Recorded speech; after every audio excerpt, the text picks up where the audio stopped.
Mapagpalang araw po mga kalingap, mga kabente. Narito po ngayon sa Barangay Kawigan kung saan po ay galing po akong labo. Ngayon nag-scout po ako. Ayan, kipap. Yan naman napansin po mga bata dito. Parang itong hinahanap nila. Nini, anong hinahanap nyo? Pili? Ano yung binibinta nyo? Kala ko pati kung anong hinahanap nyo, baka may ahas dyan. Ha? O, patingin ako, patingin. Dali, patingin, dali.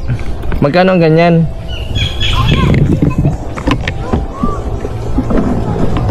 Ano yun, nahulog yun, inakyat nyo? Hindi, nahulog.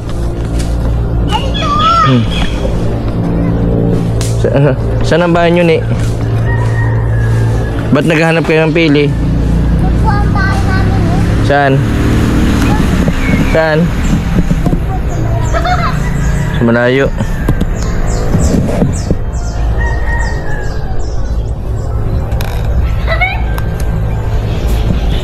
Ay!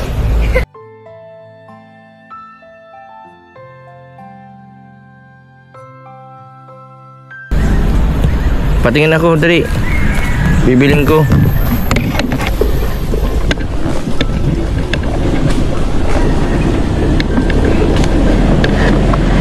Magkano isang piraso niyan?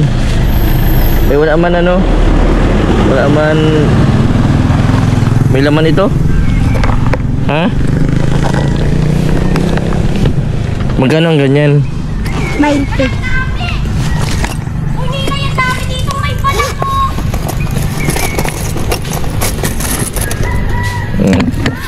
Patingin ako, patingin ng ano. Puno ng mga... Sige, mabili ako, dali.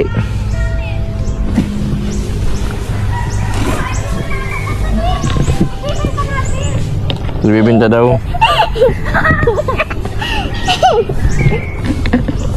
Ibig sabihin, napulot nyo na yan dyan. Ang dami po doon. Anong grade mo na? Kid 5. Grade 5 ka na? Ilang taong ka na? Ha? Ilang taong ka na?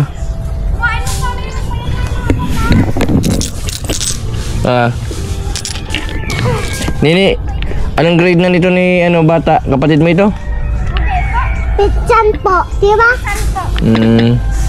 Anong trabaho na papa mo, Nini? Wala pong trabaho yun. Walang trabaho si mama mo? Wala din po. Wala din trabaho?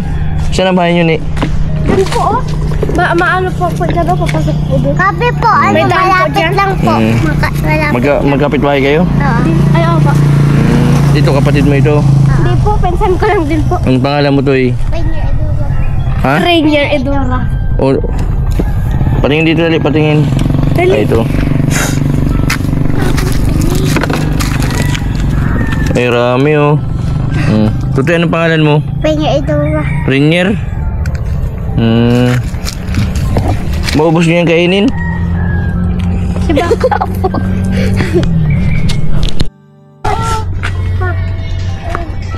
Pag naibibenta nyo, ano yan, binabaon ninyo? Hindi po. Kakain po. Ay, pwede po ito. Ito, ganyan po. Ngayon pa. Ito. Wala lang. Ang babait ng mga bata na ito eh.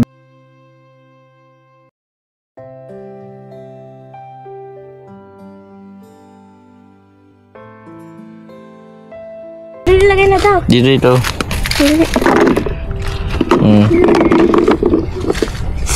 Mag-ingat-ingat kayo dyan, baka matuka kayong ahas din eh. Opo. Oh, ito na oh, Nini oh. Ikaw nang bahala, ate-ate kayo. Salamat po. Sige, sige. Dati ba yung naghahanap din kaming pili sa ganito, yung mga nahuhulog. Hindi kayo galitan ng may-ari ng puno? Kilala ba namin yung may-ari? Ah, kilala nyo? Saan ang bahay nyo dito? Yun po sila. Ito po. Doon po yan oh. Malapit lang po dyan. Kayo? Dyan pa po yan oh. Dyan pa po. Yung may papasok pong Nag-aaral ka? Opo. Ilan kayo magkakapatid? 3 po. Tatlo? Babae. Ikaw ang panganay? Hindi po. Sa ate, yung isa pong babae. High school na po yung pinakapanganay. Trabaho ng mama nyo, mama mo? Ano po, kasambahay po. Kasambahay saan?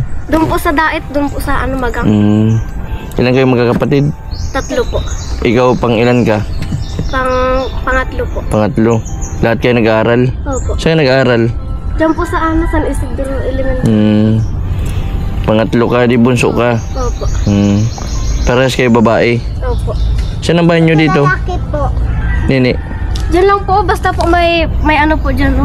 Tapos may nyugan po doon. Ay, may ari kayo ng nyugan? Opo. Sa inyong nyugan yun, Ay, nandun? hindi po. Akala. Ano po, may ari din po yun. Nakikitira lang kayo? Opo. Ibig sabihin, naghahanap ka ng pili para maibenta. Tapos pambaon mo, pandagdag sa baon. Ang bait ng mga batang ito. Nini, pag mula kung bahay nyo.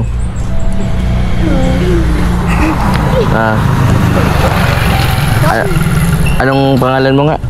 Janel po. Janel, apelyido. Janel Arcel po. Ha? Janel Arcel po. Arcel. Arcel. Anong pangalan ng papa mo? Joel Arcel po. Anong trabaho ni papa mo? Farmers lang po. Ay, wag mong lalangin ng farmers. Kung walang farmers, wala tayong pagkain. Dami Masipag man si papa mo, ano? Opo. Baka mayroon pa sa atin magbili. Mabuti at saan nag-aaral pala yung kapatid mong panganay? Yung high school po? Oo. Uy, dyan po sa DQ po. DQ, anong year na? Basta po, grade 9 na po yun ngayon. Paano pala paano pang nahanap ng pili? Nahulog lang dyan. Opo. Paano mo malalaman na may laman ng ganyan, no? Yung walang balat. Ay, durog. Nadurog. May mga laman?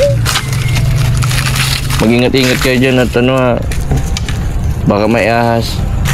Nini, pag may bakante ako, mabisita ako dyan sa inyo, ha? Opo. Basta mag-ingat-ingat kayo dyan. So na, baka mayroon pa sa atin magbili. Sige na. Mahanap pa kayo? Di na po. Tutoy. Ano kayo magkakapatid? 4 po. 4. Isa pong lalaki. Pangilan ka? Pang ano yan? Bunso? Pangatlo po. Pangatlo kasi ito ang pang-4. Naghanap ako ditong gabi. Gulay na gabi. Gulay gabi? Yung natumbaga. Ayaw po. Hindi, mag-ingat kayo paghanap ng at baka matuka kayo ng ahas, ha. Opo. Sa susunod babalikan ko kayo. May pupuntahan pa kasi ako ay mabisita ko yung bahay nyo. Ano kuya? Naghahanap po kami ng pili. Naghanap kayong pili para may mabaon kayo pag Lunes. Opo. Ikaw, Nini, buti pinapayagan ka ni mama mo maghanap ng pili. Ha? Pinapayagan man po yan. May natiyan na taan. Sa Pasko, anong gusto mo regalo? Manika o robot? Manika daw o robot? Manika. Ay, bakla po yan. Robot na manika. Bakla po yan. Ha? Po. Ano? Sabi mo? Bakla po yan. Paano mo nasabing bakla? Anong paborito mong kulay? Kulay blue. Kulay black. Das kulay pink. Black lang. Black lang. Ikaw, Nini, anong kulay na gusto mo? Kulay pink. Kulay pink. Ikaw? Yellow po. Yellow, oo. Lalaki ito at kulay, kulay black daw. Nakuha na kayo. Dapat kulay pink din kasi bakla. Kulay pink din daw. Uwi na kayo mamaya-maya. Opo. Baka matuwa kayo dyan ng ahas. Lang po. Sige. Salamat po. Sige.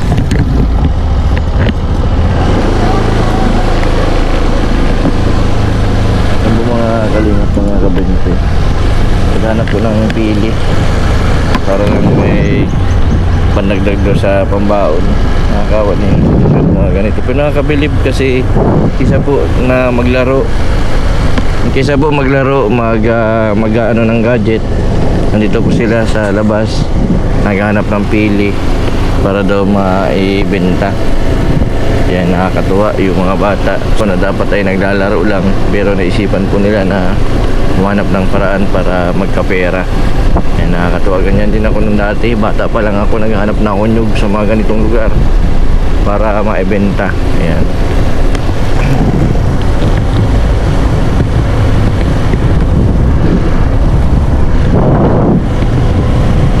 A few moments later.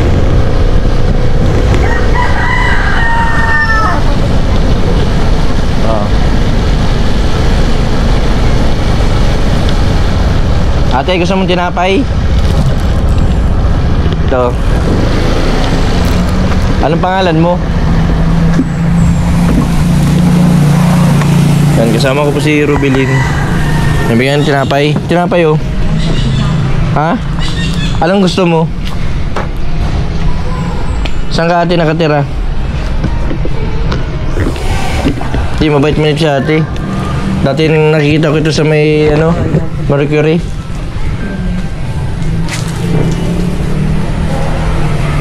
Dito kilala mo ito, taga nito Kawigan. Ha? 5 piso? Gusto mo 5 piso?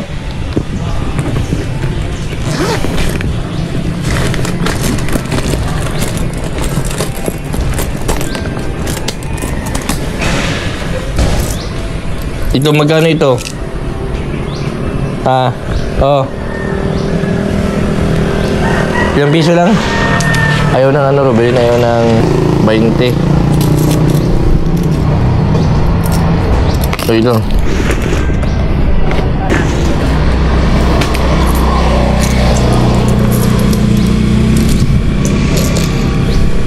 Puro nakikita natin may mga depression. Bigay ko. Yan, okay na yan? Baka di ka pa nakain. Rubilin, taga saan ka ate? Taga dito ka sa Gabon? Ha?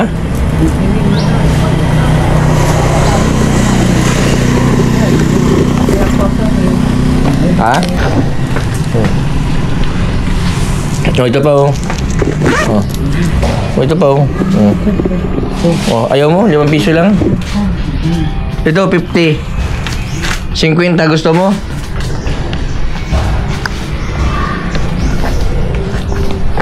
Ate, ito 50. Ayaw mo, 5 piso lang talagang ini.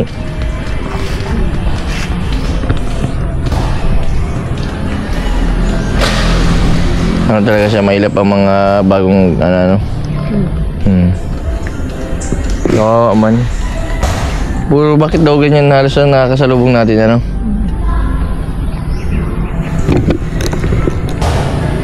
Dito lang yun sa may Rachel, Dito kayo, malapit na ito kala Rachel, mga kalingap, mga kabente.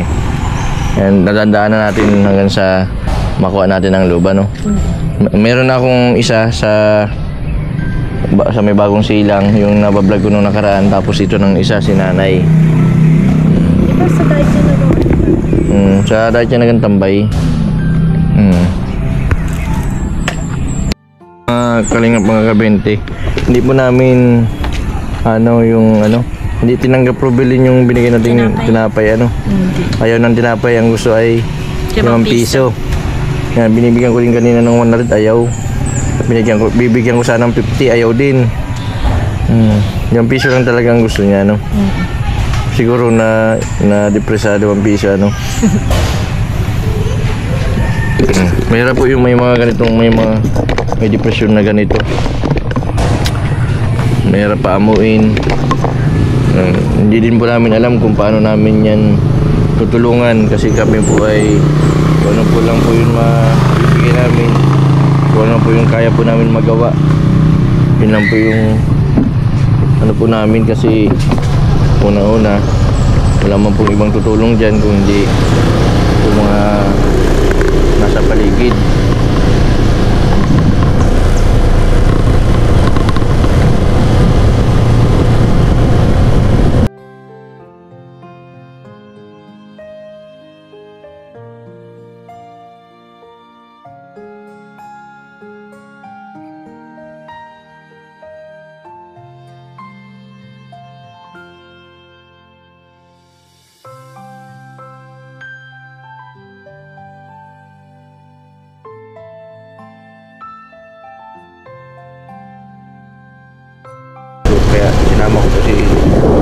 bahay ni Rachel, oh. Yan po mga kalingap, mga kabente. Yung kanina po ay nadaanan ko po yung mga bata naghahanap po ng pili. Napakasipag po nila. At yun naman pong isa na may depression. Hindi po natin alam kung depression po ba yung naging cause nung nagaganon o naging homeless lang po yung babae kanina. Kaso hindi po din makausap. Yan, napakahirap din po pag may mga nakasalubong po tayo na mga ganon sa kalsada, mga taong grasa. Hindi po natin maiwasan na pansinin at mabigyan ng kahit papano ng pagkain. Yan, sa una po ay pahirapan kasi yung mga ganyan, hindi po sila barabasa na nagtitiwala. Kahit po yan mga ganyan, mga palaboy-laboy sa kalsada, yan po ay nakakaintindi. Yan, napakahirap din yung katulad ni Preda, naglalakad dun sa National Highway, hindi niya alam kung saan siya pupunta, kaya balik-balik lang po siya. And unti-untiin ko po na kunin po ang loob ni Frida para kung sakali po ay matulungan po na mapacheck upan. And tama po yung sabi po na nag-comment na ang depression po ay hindi po basta, hindi natin masasabi kung depression ba yung babae o na-stress lang. And sa pagpapacheck up po ay may mga procedure po na ginagawa. I-evaluate muna po yan bago po injectionan. Para po sa akin, yung mga ganitong nagkakasakit ng depression, hindi po basta na kailangan po na turukan o painumin po agad na gamot mga ganitong mga tao, kasi kailangan din po ng masusing once po na napainuman po ng gamot o na-injectionan, and grabe po yung side effect niyan sa katawan kapag nalipasan lang po ng pag-inom. Malaga po na pag may mga ganito pong senaryo na nagkakaroon po ng stress, kailangan po magpakonsulta agad sa doktor para maagapan po yung ganitong sakit. Maraming salamat po sa patuloy po ninyong suporta sa aking YouTube channel. Sa mga hindi po nag-i-skip ng ads, maraming salamat po. Sa mga hindi pa po nakapag-subscribe, pa-subscribe po. Mr. Ben TV Vlog, maraming po salamat. God bless po sa inyong lahat.